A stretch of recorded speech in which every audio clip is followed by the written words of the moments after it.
Hey guys, welcome back to my shop. This one's a little more constructed than our typical episodes because the last time we did bluing was kind of on the fly, but we're going to talk about the difference between conservation of something and reconditioning of something. Bob's back from Florence. Let her rip, Bob. Thanks, Mark. Yeah, folks, what we're going to talk about today is how to tell the difference between a firearm that needs to be conserved versus one that is receptive to reconditioning. Conservation is usually applied to like museum quality pieces where you don't want to change anything intrinsic in the object, but what you want to do is alleviate any further degradation in the condition of the object. We have one firearm that we're going to do that on. We're going to have another firearm that's has no particular collectible value. However, the owner wants it to be brought up to armory standard, and that's going to be a recondition. We're going to recondition it to whatever the armory standard was at the time. So let's get on down the rabbit hole and get on with this in two parts, guys. Let's do it.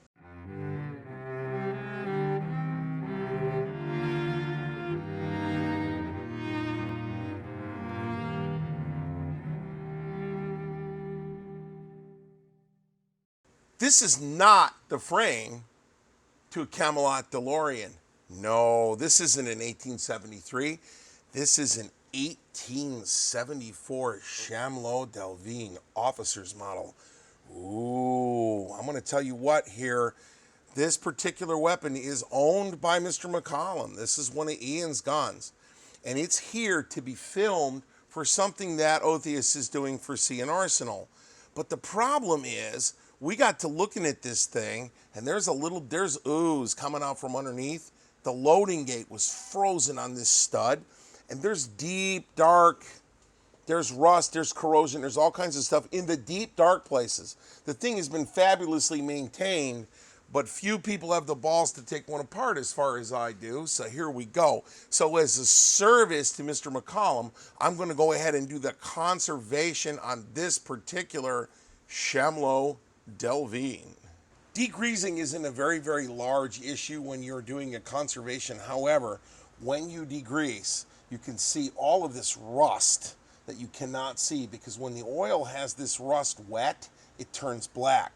So if you look at this weapon, there's rust all over the place. I mean, it's bad down in here. Let's get on up there. You can really see it up here behind. This stud is threaded in, and I'm going to tell you the loading gate had frozen on this stud, and it took 3 men, a small boy, and a lot of heat to get it apart.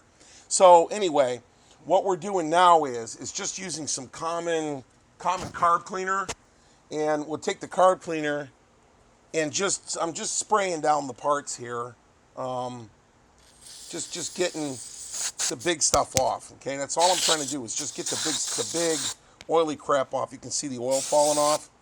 Nothing big. Don't have to be really, really crazy about it. Hang on a minute. Reloading. Okay. And just wash it down. And it's just standard carb cleaner you can get anywhere. Now, leave the carb cleaner off of the wooden parts. Do not get the wooden parts done because there's finishes on that. That's 150 years old. Right? So now, if it's a Chamelot Delvigne, go ahead, but not the officer's model. We have to be nicer than that.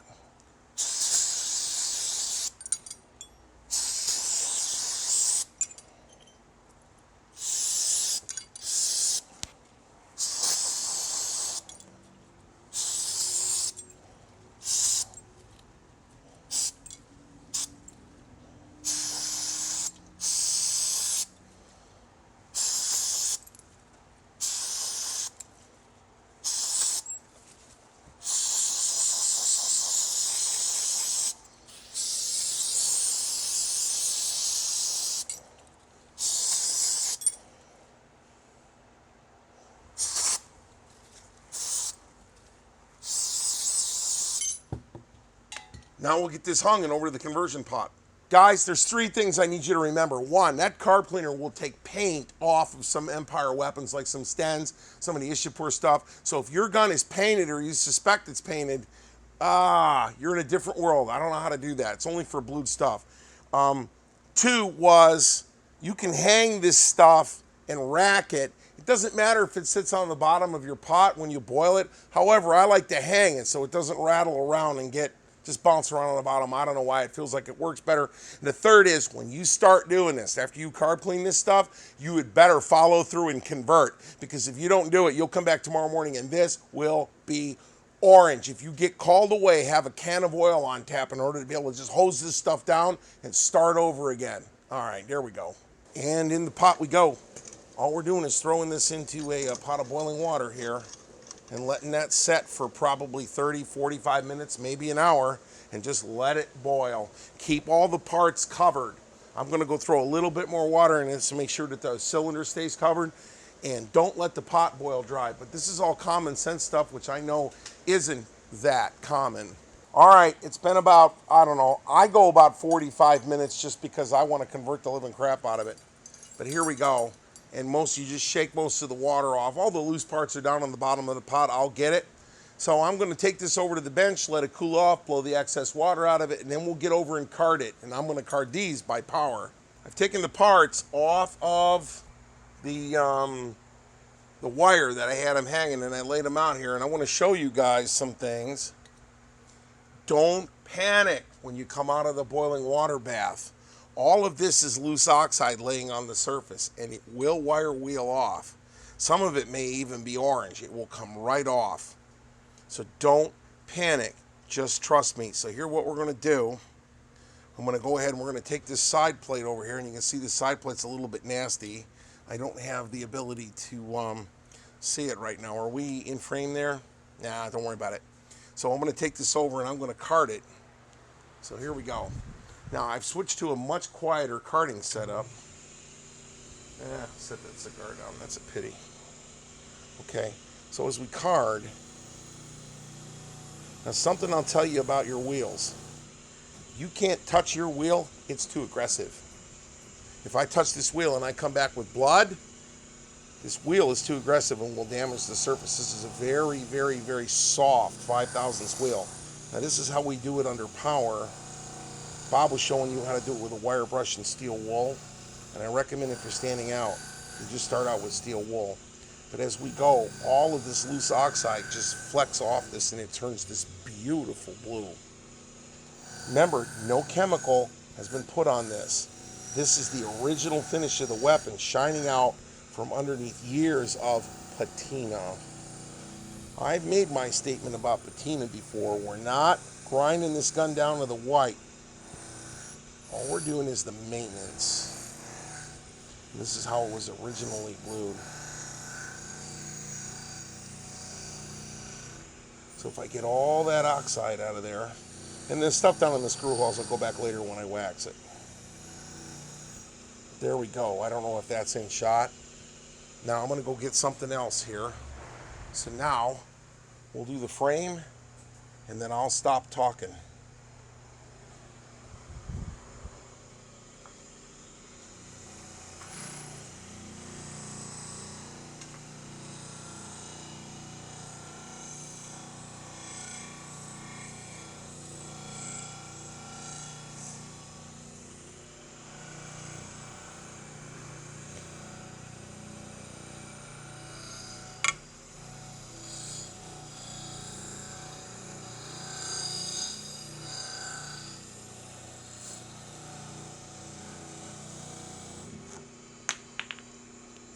Well, that's unfortunate. Stand by while I reload.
I don't know if you guys can actually see how beautiful these fasteners came out. And how absolutely, utterly flipping gorgeous these fasteners are.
Man, I'm telling you what, I get to work on some seriously, seriously amazing stuff.